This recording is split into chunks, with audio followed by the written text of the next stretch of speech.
Good morning, everybody. I'm Deanne Criswell, the FEMA administrator. And just really quickly, this is the National Response Coordination Center where we have 22 federal interagency partners that have been gathered here since earlier in the week to support the planning efforts and preparedness efforts for Louisiana and Mississippi, as well as any other states that might be impacted by Hurricane Ida.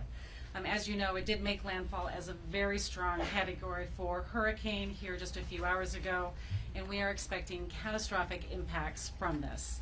I have spoken to both the mayor of New Orleans as well as the governor of Louisiana just a few hours ago, and we have teams embedded with them so we can respond quickly as soon as we know what the impacts are. We should start to see some of those impacts tonight, but we won't have the real picture until tomorrow, and then we can start moving additional resources in. With that, I'll give it to the president. Thank you. Well, folks, you got your hands full, but you've done an incredible job so far in prep for this. Jill and I are just getting back from Dover Air Force Base up in my home state, where we met with the families of 13 fallen heroes in Afghanistan who lost their lives in the service of our country. And while we're praying for the best in Louisiana, let's keep them in our prayers as well. I've just been briefed by the FEMA leadership, and we have real leadership, on Hurricane Ida and the preparations for rescue and response. And the storm has made, as you know better than anyone, but I'm speaking to the public at large here, the storm made landfall a few hours ago, and it continues to rage and ravage everything it comes in contact with. And the storm is a life-threatening storm. Governor Edwards, an old friend, has characterized it as one of the strongest hurricanes, the strongest in Louisiana history since 1850. And its devastation is likely to be immense. We shouldn't kid ourselves. And so the most important thing I can say right now is that everyone should listen to the instructions from local and state officials just how dangerous this is and take it seriously. It's not just the coast, it's not just New Orleans, it's north as well. The rainfall is expected to be exceedingly high. And to the people of the Gulf Coast, I want you to know that we're praying for the best and planning prepared for the worst. As soon as the storm passes, we're going to put the country's full might behind the rescue and recovery. And I mean that. I've been around for a lot of hurricanes. I'm no expert, but I've been around for a lot of hurricanes, and I don't think we've ever had as much preparation, long-term preparation with the levee system and preparation here. Thanks to the administrators, leadership, and the hard work of the FEMA team, all of whom are gathered behind me, many of whom are gathered behind me. We've already pre-positioned resources that we know are going to be needed, and equipment and response teams in the region. This includes 2.5 million meals, 3 million liters of water.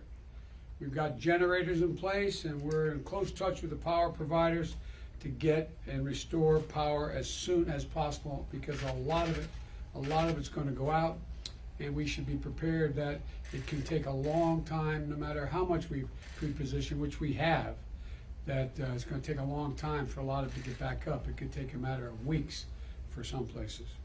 We've got 13 urban search and rescue teams. For those of you who aren't familiar with that, these teams make up about 70 people and experts, each of these teams, and they can do real serious recovery work. More than 100 ambulances and emergency medical teams have been activated, and we're working with the Red Cross and local partners to open dozens and dozens of shelters with cots and blankets and meals to support those we need to evacuate. That'll happen mostly in the northern part of the state and maybe in parts of Mississippi. And I've already signed an emergency declaration for both Louisiana as well as Mississippi.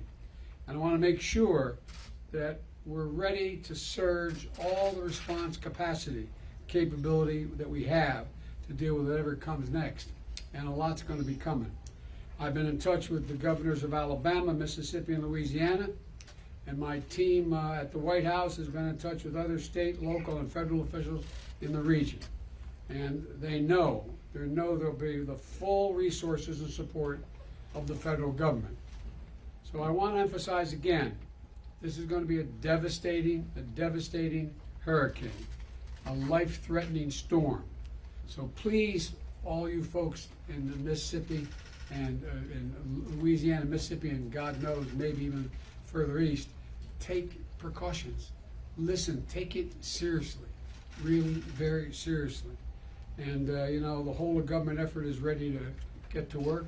I can't think of any time where the federal, state, and local folks have worked together more closely and in advance of an obvious, significant natural disaster. And folks, we're going to be here. We're going to be here to help the Gulf region get back on its feet as quickly as possible, as long as it takes. As long as it takes. So thank you, and may God protect those in the path of the storm, and God willing, we'll get through this sooner than later. But don't kid yourself. This is going to take a lot of resources, a little bit of luck, and as my grandfather would say, the grace of God and the goodwill of the neighbors. And by the way, look out for your neighbors. If you're in the region, look out for your neighbors. So thank you very much, and thank you, Commissioner. I really think it all works. I'm not supposed to take any questions, but go ahead. Mr. President, on Afghanistan, I'm not going to answer Afghanistan now. can you say if there's still an Okay. acute risk of like airport, sir?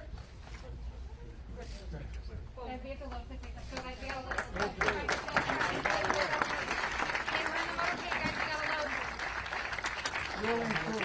Thank you. I know there's no group of Americans know how much dangerous it is more than you guys do. So let's stay at it to the very end. I know you will. You've done everything you can to help prepare these folks, but I tell you what, it's I think we're going to be taking a look at additional levee systems a little further south. Thank you. And I promise, Governor.